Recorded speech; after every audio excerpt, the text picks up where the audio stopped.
Hello there. How are you all doing out there? My name is Dan Skipbound, and this is the Top 5 Weekly. And guess who I have back this week? We have the whole cast of characters back. We have Mr. Stephen Billings and Andrew Cabral. Introduce yourself, gentlemen. Hello, everyone. I'm back. I'm glad to see all my friends again, especially Steven, who I haven't seen for a couple of weeks. You don't realize how much we miss each other when we don't do the show all together. But yeah, it's going to be an interesting week here. I'll say that. Yeah, we're going to have a lot of fun talking about Dwayne The Rock movies and maybe his movie that's out in theaters this week. Steven? Yes, thanks, guys. Yeah, I was out last week. Had some Godfather duties. I had to watch a friend of mine's kid, and so that took up my time. And I'm moving out of here. As you can see, my background is not the same as usual. I'm getting everything's a mess in here, so I decided just to use this upward angle towards the ceiling where you can't see all the mess around me. But yeah, Dwayne The Rock Johnson, man, he's become bigger than the movies. He's gonna be our president in 2020. That's what I'm hoping. Yeah, I'll vote for him. I will vote for him. We won't get into politics, but yeah, we're talking about the man, the myth, the legend, Dwayne The Rock Johnson. You know, a lot of people don't know this. Some people do, but he played for the University of Miami. He played football for the University of Miami. And my team, Notre Dame, tackled him and blew out his knee. And that got him to not go and play football in the NFL and go and try to do what his uncle did, Rocky Maivia, and that is try out World Wrestling. So he went to the World Wrestling Federation and got into wrestling. And he worked for Vince McMahon for quite a while. And that's where he made his name. So, Rock, you owe the Fighting Irish of Notre Dame your whole entire career. Mark that down. But now that's another whole story. I mean, I always remember that story, though, that The Rock played for Miami and Notre Dame blew out his knee in a game. And then that's when The Rock was born after that. But it's just so weird how – that's why I think if you really want to see a movie about someone's life, I think that his life is an amazing life. This guy has led an amazing life. Whatever you say about his movies or whatever, that's another whole thing. The guy, his Instagram feed is one of my favorites as well. All right, so with that being said, Andrew, Steven, let's get it started. Andrew, what is your number 5 Dwayne The Rock Johnson film? My number 5, I'm going to go with a more recent film. And by recent, I mean last year. And I'm going to go with a film called Central Intelligence. It's not the best film. I didn't particularly love it the first time I saw it, but I've seen it a few more times, and I find it to be easily rewatchable. It's so easily comedic. It's one of those films that I didn't expect certain things from it. It is a PG-13 comedy, but it has kind of a lot of heart to it, and it's a decent story. If you're not familiar with it, it stars Kevin Hart, and it's kind of like a buddy cop movie, but they're not really cops. Basically, The Rock is this Central Intelligence agent, kind of on the run, if you will. He may have done some stuff that got him into hot water. He may not. But they used to be old high school kind of schoolmates. The Rock, back in high school, was this large, overweight kid who just got picked on all the time. I mean, if you've seen the trailers, you know what I'm talking about. And the film has a great kind of anti-bullying message, which is really kind of nice to see, especially in modern day. But The Rock is kind of playing the wild man. He's the wild card. He is so kind of unpredictable and crazy, where Kevin Hart usually plays those roles, those over-the-top funny roles. And he's more of the straight man. So I really like when these comedies kind of switch roles like that, when the actors are not playing the people you always assume they're going to play. And it's a fun comedy from last year. If you've never seen it, it's a good, it's a decent hour and 40-minute comedy that if you have nothing else to watch, it's really a lot of fun. All right, Andrew, good choice, good choice. Steven, what is your number 5? Well, I decided to go with one, and you might argue with me. This isn't really a Dwayne Johnson starring film, but he's in the movie. He is part of this movie. He is the villain of this movie, and I decided to go with Get Smart. First of all, having The Rock as a villain is always fun. It's like he even though he's kind of typically looked at as the good guy in almost everything he is, he's still kind of got this like, I know more than you, like you smell what The Rock's cooking. He's kind of got that going for him. But he's in this movie, he plays like the best spy in the Get Smart agency, and he's kind of nice to everybody, but in a way he's not, so it's kind of funny how him and you got Steve Carell, who's our main character, and you got Anne Hathaway. And I think he's really fun in the movie. And I actually really like the movie in general. It's a fun movie. Bill Murray makes an appearance that's hilarious.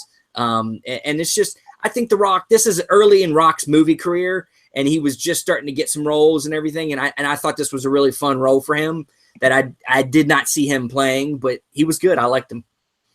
No, you're right. Get Smart is a TV show that actually gets translated into a funny, entertaining movie.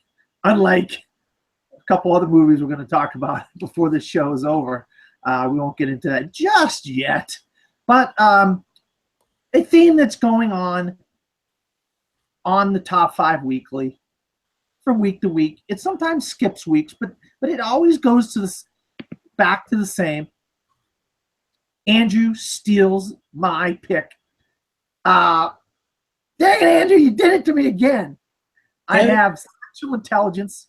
You guys know from our top 5 movies of the year last year, we did our top 5 comedies. My number 1 comedy was Central Intelligence, so I love this film. And what Andrew said, I absolutely agree. The Rock plays a character by the name of Bob Stone, and he acts opposite of Kevin Hart, who plays Calvin Joyner. Now, Calvin Joyner is this big-time star in school, and Bob Stone is this fat, overweight, geeky, dorky guy. But in real life, their roles switch, and Calvin Joyner is just kind of this average guy that works for this tech outfit or whatever, and Rob Stone is a CIA agent.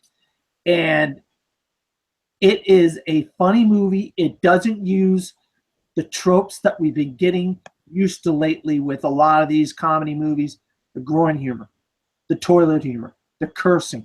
This had a lot of heart to it. It was funny. It made you laugh at actual things that can make you laugh, and not toilet humor and groin humor and cursing. And I really, really surprisingly enjoyed Central Intelligence, because I'm not the biggest Kevin Hart fan. I am a Rock fan. But what a wonderful, wonderful film. I can't say enough about Central Intelligence. All right, Andrew, going back to you. Okay. What is number 4? My number 4 is kind of reversed of my 5th pick, where this is an early film in The Rock's career, and that is The Rundown, which came out in 2003 and is actually directed by Peter Berg, who is someone we have talked a lot about on this show because he's come out with a lot of movies in the last couple of years that we've all enjoyed. But this film is kind of, I think it's his 3rd role that he ever had, if you count the one that he had in The Mummy Returns, which is more of a cameo prologue thing anyway. But this film is kind of a fun adventure film with The Rock, and almost kind of a an Indiana Jones type of role.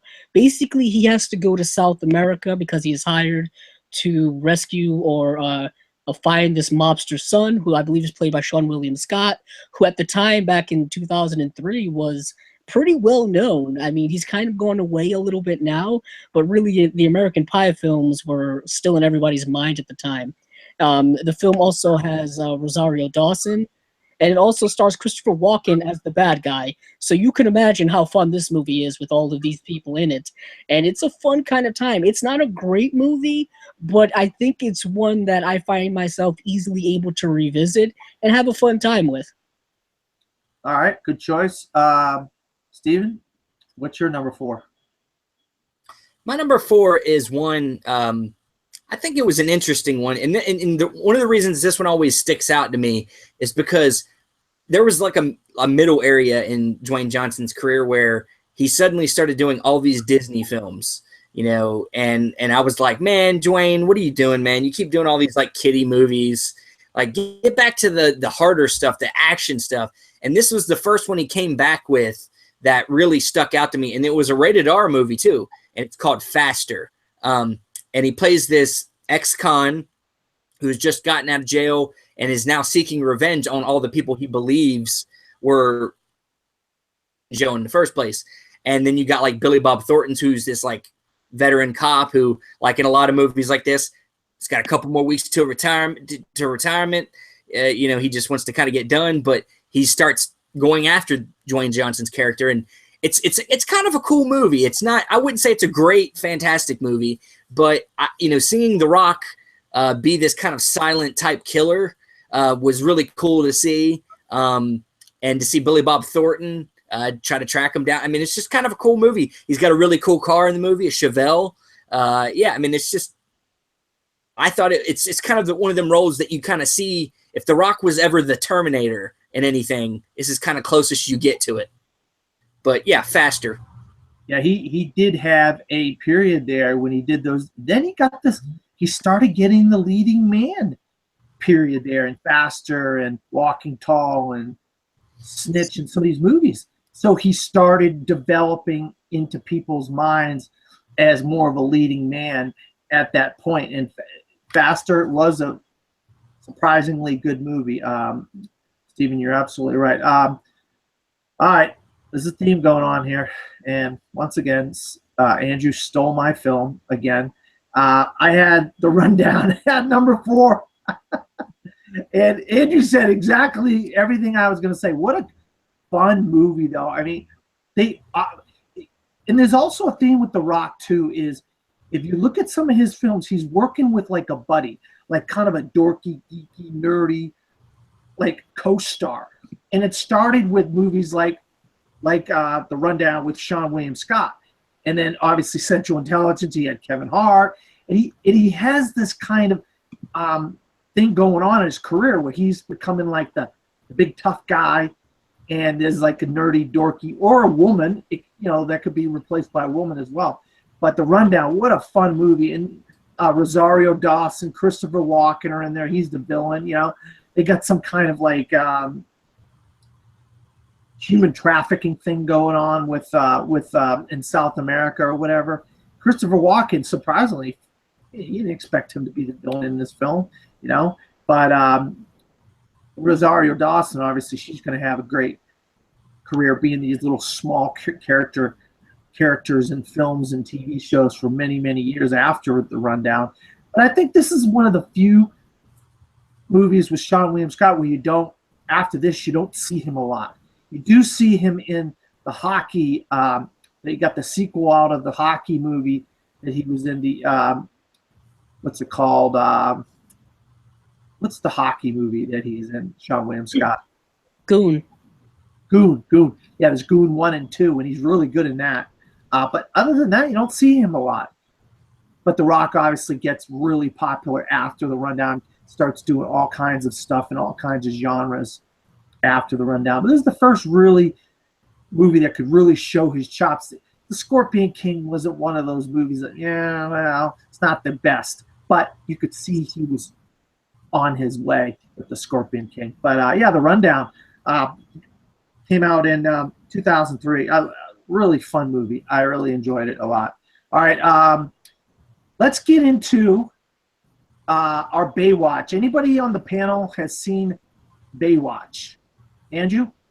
I did not, Dan. I did not take that bullet. All right, so we'll get into Steven. Steven saw Baywatch. Give us a little bit of a review of Baywatch.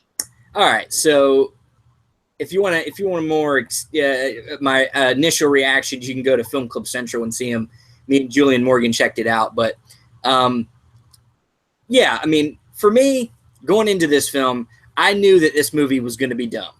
Okay, so I didn't think it was going to be good, and it really isn't good, but you can get some laughs out of it. You know, Dwayne Johnson and Zac Efron have a nice back and forth. I think that worked, and I actually think in certain parts of this movie, I'm starting to get more on board with Zac Efron a little bit. I think that he's trying so hard. I know he's stuck in this comedy zone right now, but I know he wants to be a serious actor, and he just still hasn't clicked with me as a serious actor. He's getting there. I don't know, but this movie's got some parts in it that are really funny for me. All in all, I think it's a failed experiment in the sense of trying to capture what they did with 21 Jump Street. I don't think that they got the jokes didn't land as well. I'll say the one other thing too for me, and this might sound like me just being a straight up man, but you have a movie called Baywatch where one of the biggest draws is female jumping around in bathing suits, and there is no nudity in this film from the females. I'm sorry, that's just me. No nudity from the females, but there is male nudity. So kind of plays against, you know, what the kind of the part of the target audience, which is a lot of males. But other than that, I found some fun in the movie. But all in all, it's not a great movie, but I had fun with it. So, and I'm going to go the exact opposite of Steven. And I'm going to say I did not have any fun in this movie. This movie was awful. This is one of the worst movies I've seen all year. And the acting is awful. The comedy is awful.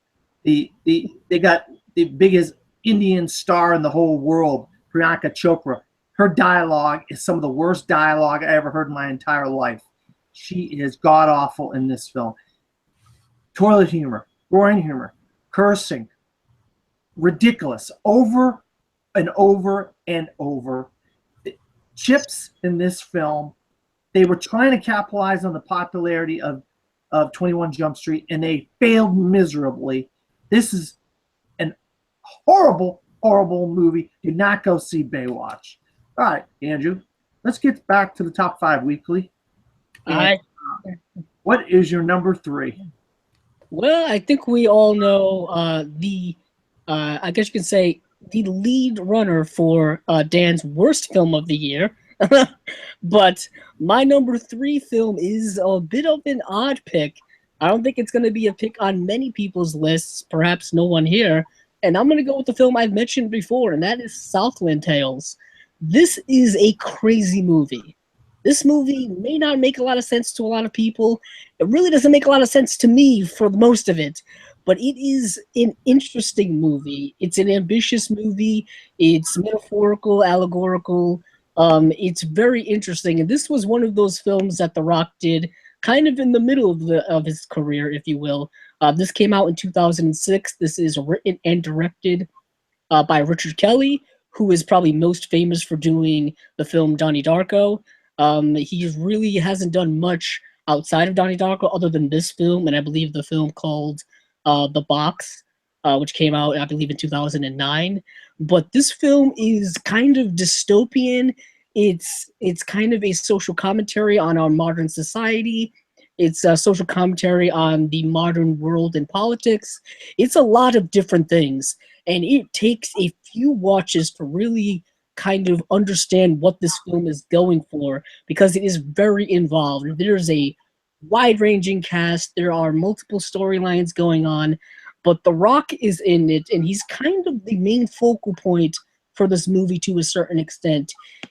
He plays this action film star called, I believe, Boxer Storaros, and he's kind of has amnesia, and he's dumped in this, and he's kind of left out somewhere, and he has to kind of figure out who he is and his relation to certain things and to the plot, and it's really far out there. If you're really open to experimental movies or kind of cult movies, I definitely recommend checking it out, but go into it with an open mind, really as open as you can possibly get, because it is an out there movie, if you will. All right, well, I will definitely check that out. I have not seen Southland Tales, and I'm glad to get a recommendation of a movie that I have not seen, Andrew. So thank you very much on that. All right, Stephen, what is your number 3 rock movie? My number 3 movie is one that I rather enjoy. It is a remake of a 1973 film, Walking Tall. It is. I think it's a really good, fun kind of, I like movies where they take place in small towns, and you gotta get that community feel, and like a lot of Dwayne Johnson films, very likable. He's this guy that was in special forces, comes home, and finds that his hometown is now kind of being taken over by this rich guy, played by Neil McDuffnan. I think that's how you say his last name.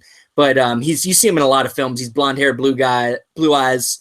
So he sounds like a German. But yeah, I mean, they're always bad guys. And yeah, so he's taken over the town, and he has a casino, and he's, basically decides to run for sheriff to take back the control to the people. And it turns into kind of a war between the money people and him. And you also got Johnny Knoxville, who's kind of one of his friends, who then becomes his deputy. And it's, like a lot of these remakes of like old films or old TV shows, they take a little bit more of a comedy spin on it. And I think it works. I think it's a really fun movie. It can be a little bit cheesy at times, but The Rock is kind of that actor that rides a lot more on his charisma than his acting skills, at least thus far. So, it works. But yeah, Walking Tall is my number 3. Yeah, I mentioned it earlier when I was just kind of doing that little bit of a rundown. He had this streak where he was doing a lot of these kinds of movies. And another one which wasn't great, but not bad, Walking Tall. Absolutely, Stephen. My number 3 is a little film that came out last year called Moana. Moana is about a girl who is kind of like a Hawaiian girl in a lot of ways. She lives on this island, and she just kind of wants to get off the island. She wants to go on this kind of adventure. And one of the characters in the movie is called Maui. He's like a god. And there's this whole storyline involving this island and having to go to this other island. And Maui is kind of a Samoan god type of character, and he's got tattoos. He's got all the kind of tattoos. He's got the hair. He's got the thick body. And who better to play the voice of Maui than Dwayne The Rock Johnson? I mean, I couldn't imagine anybody else playing the voice of this character. He sings, he dances, he does all this crazy stuff, and it's such a fun movie. This girl, I got her name right here, Yuli Crivoli something. Crivoli. I can't pronounce her name. Alai Crivoli or something. It's also got I don't know if you ever heard of this show called Flight of the Conchords. It's got Jermaine Clement in it. It's got Alan Tudyk in it. It's got a really good cast. But I think the standout next to the main girl from Moana is Maui, played by voiced by Dwayne The Rock Johnson. This is his first animated. I'm not sure, but I think this is his first animated movie he's ever done, and he knocks it out of the park, in my opinion. He absolutely kills it in this film. I would not be surprised if people are knocking at his door to do a bunch of animated films from now on, because he is fantastic in this. In Disney animation and Pixar, they could do no wrong. I mean, no matter what it is, they knock it out. They just hit home runs. And Maui's no different than 100 other films that they put out. But I had Moana as my number 3. All right, Andrew, going back to you. What is your number 2? Well, we've done it again, Dan. My number 2 is Moana. This time you got me. Last time I got you. Basically what Dan said. This is the film that I came to the conclusion that The Rock can do no wrong when it comes to movies. It's over. He's won. Now he's doing animation, and not only is he doing animation, he is singing in the movie as well. He has this one song that everybody knows about called "You're Welcome," where he's basically just being the cocky character that Maui is, and is really kind of giving us an intro into his character and kind of just showing us what his character is like as well. And yes, he's like a demigod or a god, and he helps Moana on her journey to break this curse that is befalling her people, where the food is essentially starting to rot and die and stuff like that. But yeah, it's a really a fun role for him. He sounded like he had an amazing time with it. I mean, his presence on social media is so great that I think this character was pretty much made for him in mind. The music in the movie is done by Lin-Manuel Miranda, who does the music for Hamilton. So the music's fantastic. He's good in it, and it's a really good a Disney movie that's a Disney animated film that's not Pixar. Pixar and Disney animation are kind of switching roles recently in terms of quality, in my opinion. That the Disney proper is becoming better than the Pixar films they're putting out. It's really interesting, and this was a really good film really good and popular film from Disney. And The Rock can do no wrong from here out. I mean, he's in the Baywatch movie we're talking about. He's gonna be in a Jumanji movie. He's gonna be in a movie about an arcade game from the 80s. I mean, he's won the world pretty much. Rampage, yes. And Jungle Cruise. Yeah. I mean, and he's gonna be Black Adam. I mean, there's no genre that this man is not gonna be in. I mean, he's already technically done a horror movie with Doom. I want him to be Johnny Bravo. Yeah. I want him to be Johnny Bravo. Oh, he'd be a great Johnny Bravo. Yeah, there was talk about that. There was a couple years ago. There was talk about The Rock as Johnny Bravo. That would be so funny. Dude, he has the body for it already. Oh, you just give him a wig, basically. You just got to give him a wig, basically. That's all you got to do. All right, Stephen, what is your number 2? Number 2, this is one we've talked about. Both of you have talked about already. To me, it was hard. I almost put it as my number 1, but then I took a step back and I was like, nah, I'll put it at number 2 because it's just such a great, fun action movie, and that is The Rundown. Rundown. I quote this movie still today, which is little thunder, little lightning, thunder, lightning, thunder, and then like The Rock punches you in the face. Yeah, and like me and my brother will do that every once in a while. We'll shake our legs, be like little thunder, little lightning, and then he's like running through the jungle, and he's like, oh, no brakes. Santa Claus doesn't give breaks. Like, we quote that movie. That's how much we like that movie. So yeah, I mean, I had to put it up there. It's and Christopher Walken, as you said, is the villain. I mean, Christopher Walken, is a great. I mean, like, look at him in True Romance. I mean, he's a great villain. I mean, just the way he talks. Even King Louie. I mean, he's kind of a villain. I mean, he's a good villain.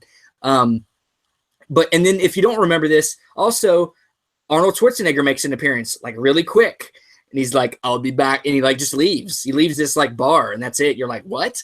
Like, huh?" But like, yeah, and there's like a dude with a whip, and he like whips a table in half, and like just crazy action. People falling down mountainsides, and just and people eating exotic fruits and having acid trips, and like, it's a weird movie. It's a cool movie though. It's fun.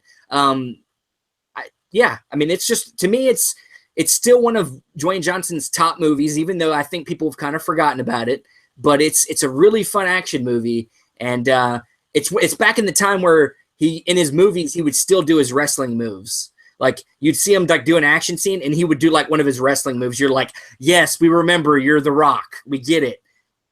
You know, like he'll do like the fucking, you know, like, and then like slam somebody. You're like, yes, that's your wrestling move. We get it. So it's like, now he's gotten away from that. And it's like, thank you. You're Dwayne Johnson completely now. You know, you're not Dwayne The Rock Johnson. You're Dwayne Johnson. Yeah. Even though I put in the heading of this episode, I put Dwayne The Rock. You know, we know he likes Johnson now. So, all right. My number 2 is, I'll tell you what. This is a franchise movie, and I think this is the movie that rejuvenated this franchise. This Fast 4 was good. I enjoyed Fast 4. But Fast 5 was the movie that really rejuvenated this franchise. And it's no coincidence that the putting Dwayne The Rock Johnson into this franchise helped rejuvenate this franchise. His character is Hobbs. He's an FBI agent or whatever. And he's kind of at odds with Vin Vin Diesel and Dom and all the guys. You know, it's obvious, you know, Chris Bridges, Tyrese Gibson. I mean, you got all these, Paul Walker, Jordana Brewster. We got the whole crew in here. And they go to like South America, and there's so many crazy stunts and so many crazy scenes. But you have this kind of back and forth between him and Vin Diesel, and you're like, man, he's holding his own with Vin Diesel. And this is Vin Diesel's franchise, and he's holding his own. And there's some crazy, crazy stuff going on in this film. But Hobbs' character, obviously, he shows back up in 6 and 7 and 8. So obviously the character resonated with people, and it helped The Rock's career. It helped Dwayne The Rock Johnson's career by being in Fast and the Furious 5. And I had to put one of these movies, and this is probably the movie that really brought The Rock into a stratosphere of consciousness. The wrestling people knew who he was, but now all people knew who The Rock was because of Fast 5, and everything since Fast 5 has just been like crazy for this guy. He's been, you know, he's got this reputation being the hardest working guy in Hollywood right now with social media and movies, and he gets up in the morning and works out at like 4 a.m. in the morning, and he's a West Coast guy. You know, he's in the West Coast. I think I don't know if he's still in Miami or if he's in the West Coast or not, but yeah, I put Fast 5 on there because I wanted him to get credit for helping build this great franchise. So that's the reason why I put that on there as my number 2. But going back to Andrew with number 1. Andrew, here it is. I'm not even going to say this. I'll just say what the movie is, just because we all know what's been going on this episode. It's Fast 5. Fast 5's my number 1. It's my favorite film in the Fast and Furious franchise. To me, this is really the film that brought the Fast and Furious franchise all the way back from the dead. I think Fast and Furious, the 4th one, kind of, put it in the right direction, and this one put it, back on the track and moved it down the road. Whatever you want to say, Vin Diesel, you're out there somewhere. The Rock saved your franchise. Thank him for the money you're making right now, because he saved the franchise. There's a reason why there's a 6, 7, 8. There's going to be a 9. There's going to be a 10. And The Rock is a huge star now. And I think this was really the film that also put The Rock kind of over the hump, if you will, in terms of his career. Put him on another level to where he is right now. And he's in just a bunch of different things over the last few years. This was 2011, so within the last 6 years, The Rock's been in so many different things, some good, some bad, but he's done TV. He's done TV. He's gone back and done some wrestling. He's doing movies. But this was the film that really put him on a bigger stage and resurrected that franchise. And it's it's a good movie. It's a fun movie. It's a heist movie. It's a chase movie. It really brought, I think, it kind of grounded grounded the movie back to its roots of car chases and thing, but also combining the heist aspect as well, and also gave us a good villain in a sense because The Rock is kind of the villain of this movie. He's after Dominic Toretto. He's after the crew because they're kind of international criminals, if you will. So it's a really good film from that perspective, and it's a heck of a lot of fun. I mean, these Fast and Furious movies are basically just fun now because they've gone completely out the window when it comes to reality and good plots and stuff like that. But this one, I think, is the best one in my opinion. Maybe other than the first, but that movie is so different to what the rest of the franchise has become. Yep, absolutely. I agree with you because it was my number 2. So, Stephen, what is your number 1? I'm surprised this one wasn't on Andrew's list. I don't know how it's not, because I think it's maybe his best performance. And I think the reason is because he's not playing any kind of outlandish character. He's playing a normal person, and he's not trying to kick everybody's ass in the process, and that is Snitch.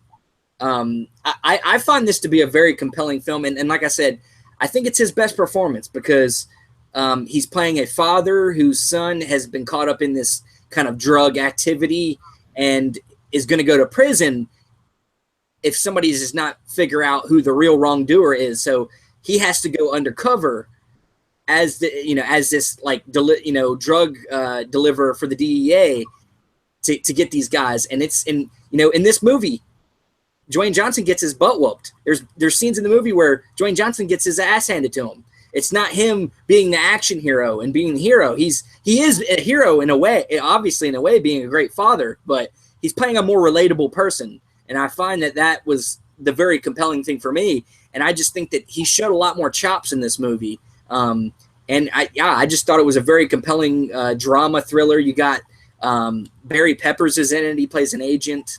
You also have some other people that I can't. John Bernthal's in it. He plays this worker who is also an ex-con. And John Bernthal is the Punisher now. So, if you don't know who that is. And it's very compelling drama to me. I really enjoyed it. And, Snitch is my number 1. Yeah, you had a real trend there with your top 5. Even a lot of the films were in that same genre of that resurgence of The Rock after that little contract he had with Disney, and then he got into a lot of these movies that were very similar kinds of roles for him. And that was your theme that you were going with your top 5. I noticed. Mine is one of the Disney movies. My number 1 is one of the Disney movies, but not one of the bad ones. Actually, the best one. I know what it is. The best one. And this is a movie that he has a lot. You could tell he puts a lot of heart into this movie, and it's a movie where he's like a mentor character to these kind of delusional delinquents. These delinquents, and he plays a character by the name of Sean Porter, and the movie's called Gridiron Gang, and he plays a character by the name of Sean Porter. And this film came out in 2006, and he's trying to wrangle all these troubled kids, and he thinks, well, he was a popular football player back in the day, ex-football player or whatever, and so he's like, well, what can I do to get these kids to kind of come together? And he decides to take these troubled kids and turn them into a football team. And it also stars Exhibit. You don't get to see him a lot. Exhibit is actually a good actor. He's just not in a lot of stuff. And his MTV show, where he kind of brings cars back to life and stuff like that, was a really good show. I watched that for many years, that show where he took crappy cars and fixed them up. Exhibit's a really good actor. He's just not in a lot. And then you have this character by James Yorker and Leon Rippey and Kevin. He plays Kevin Dunn. But I just want to say this movie has a lot of heart, and it's about you can't give up on kids. And as an ex-basketball coach and ex-football coach, I've seen a lot of troubled kids in high school, and I see what happens to them when they get out of high school.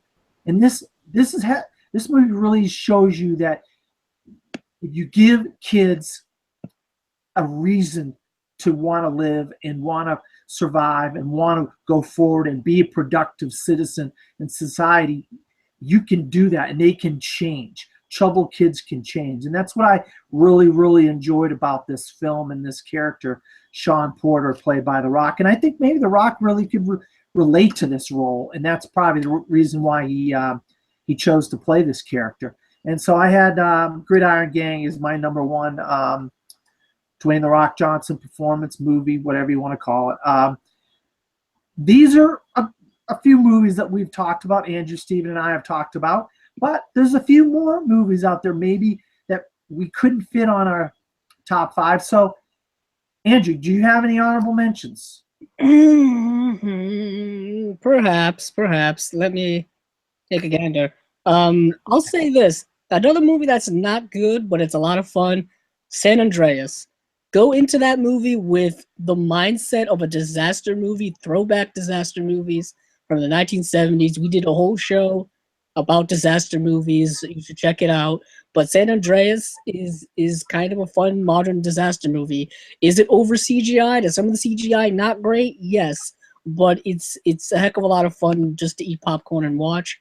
I would also, watch the other Fast and Furious movies that he was in. And if you're really curious, the Scorpion King is kind of where he got his start as an actor. If they tried to make him into an action star right away. I mean, he had the body for it, but he didn't really have the acting ability quite yet. He has grown much better as an actor over the years than he was when he first started. Granted, he'll still get a lot of flack for his acting ability, but he's much better than he used to be. Also, check out his show Ballers, which is still on. I mean, he basically plays a football sports agent slash financial advisor. And if you like sports and you like football, specifically the NFL, check that out.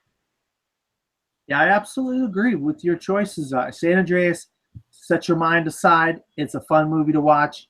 And it's got his Baywatch co-star in it, Alexander Daddario. She's actually better in San Andreas than she is in Baywatch, in my opinion. All right, Steven, you got any? Not really, but Central Intelligence is the only one I left off my list that I would maybe give credit to. I don't ever give credit to any Fast and the Furious movie, even if I enjoy them to an extent, but I won't ever put it on a list of mine. Come on, Steven. Open up your heart. No. Oh, boy. I'm not going to encourage people to go see crappy movies that we need to get people to see more better. Yeah, I'm not saying go out and pay exorbitant amount of movies, but if you like one of them, enjoy what you like. Enjoy what you like. Yeah. Another movie, I mean, not the second one, but the first one where he plays Roadblock, G.I. Joe. The first G.I. Joe movie, I like the first G.I. Joe. It wasn't great. Wasn't nearly as bad as the first G.I. Joe. The second G.I. Joe was awful. The first one wasn't bad. I actually kind of liked the first one. Obviously, I had Walking Tall, Fast 6. You could have put Fast 7 or whatever on there as well if you wanted to. Yeah, that's The Rock doesn't have a huge filmography, and he doesn't have a huge filmography of great films either. He's still. Go ahead. I got another honorable mention. This isn't a movie, but this is a short that he did for SNL where he played Bambi's father or whatever. And it was hilarious. He played a deer and he was killing everybody trying to kill him. That was great. I have to check that out. I didn't know. I know, and he's really that's another thing. He's been on SNL how many times? He's 5 times. He's hilarious on Saturday. I have seen him on there a couple times, and you could see his acting. He doesn't have a problem doing the comedy and doing it all. And that's what I think has really made him into such a great all-around actor is, you got the Moanas and you got the comedies and you got the dramas and you got the action movies. And that's what makes a movie star. And he's proven that he is a movie star, and he's a guy to watch out for in years to come with Rampage, Jungle Cruise, Jumanji, future Fast and Furious movies, and like Andrew said, his TV show Baller. So, yeah, The Rock. I mean, we almost did The Rock a while ago, but I decided to change the topic and do something different that time. But we had this planned for quite a while to do The Rock this week. We kind of did Johnny Depp more or less when we did Tim Burton, so we'll do Johnny Depp maybe down the road. But for Andrew, where can you be found? You can find me on Twitter at Cabzilla06. You can also find my YouTube channel, Cabzilla Productions, and also want to give a special mention to an actor who passed away, Roger Moore, the first James Bond to pass away. He was in 7 James Bond movies from the 1970s into the early 80s. He is technically the 3rd James Bond after George Lazenby, who did 1 movie. So yeah, he's the first one to pass away, and coincidentally, the first person to do a James Bond theme opening credits song passed away as well in Chris Cornell. So that kind of interesting that happened very close to one another. This is a year that's very much mirroring last year for celebrity deaths. Yeah, what's your favorite? I had that in my notes. We were going to talk about Roger Moore, and I forgot all about it, so I'm glad you brought that up. Andrew, what's your favorite or a movie that resonates with you amongst the Roger Moore James Bond films? Or maybe you're a fan of The Saint, the TV show that he was on. Yeah, I mean, I don't know much about Roger Moore outside of his James Bond. I mean, that's iconic. I'll say this: his films are his James Bond films are definitely different than the ones previous to his. But the best one I think he's did is The Spy Who Loved Me. Is a really good James Bond movie. Probably, I think, the best of his Bond movies. He also had some of, unfortunately, the worst Bond movies in his run, I think. So yeah, The Spy Who Loved Me is probably my favorite of his. All right, Stephen, just go through your thoughts about Roger Moore, your favorite Roger Moore movie, and just tell us. I'll be honest with you guys. I never really got into the man's work, so I don't have really anything to say other than it's always sad to see somebody that's very beloved go. Like I said, I haven't even watched all of them Bond films, to be honest. I'm not a huge Bond fanatic, but I know that he meant a lot to a lot of people, and I'm sad to see another actor go. All right, Stephen, where can you be found?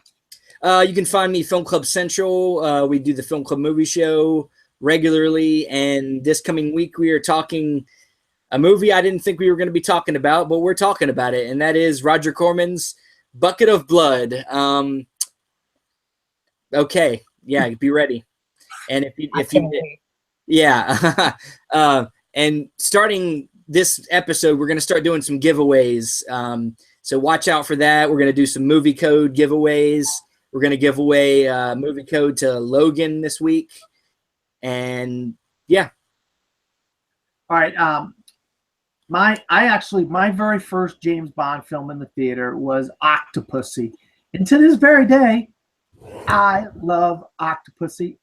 I'm not going to sit here and try to defend Octopussy. I'm not going to say it's a great film.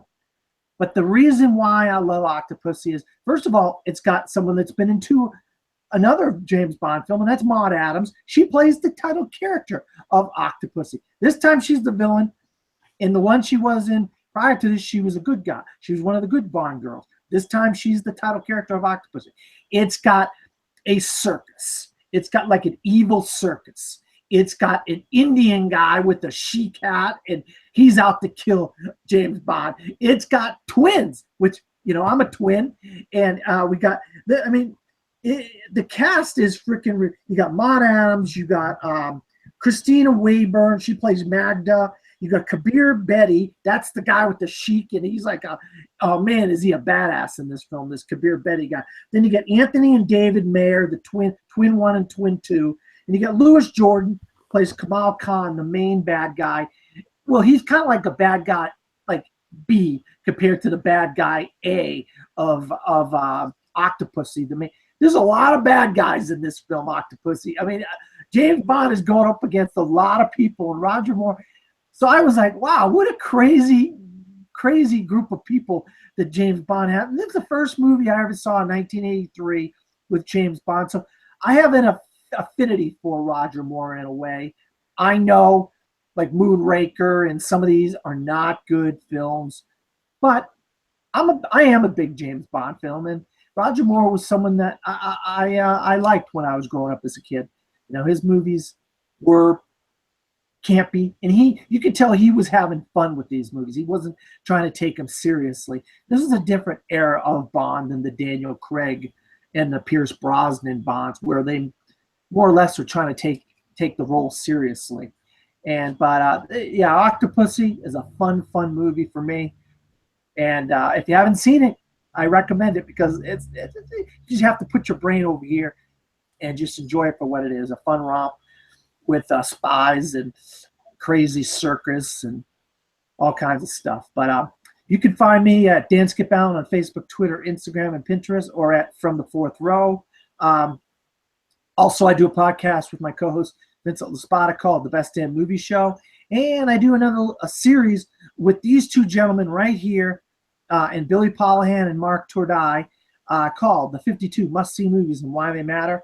And I just put up an episode with Billy Polihan and myself, The Bride of Frankenstein. We'll have a new episode next week. Each week there's a new episode. So for Stephen and Andrew and myself, good night. Can you smell what we're cooking?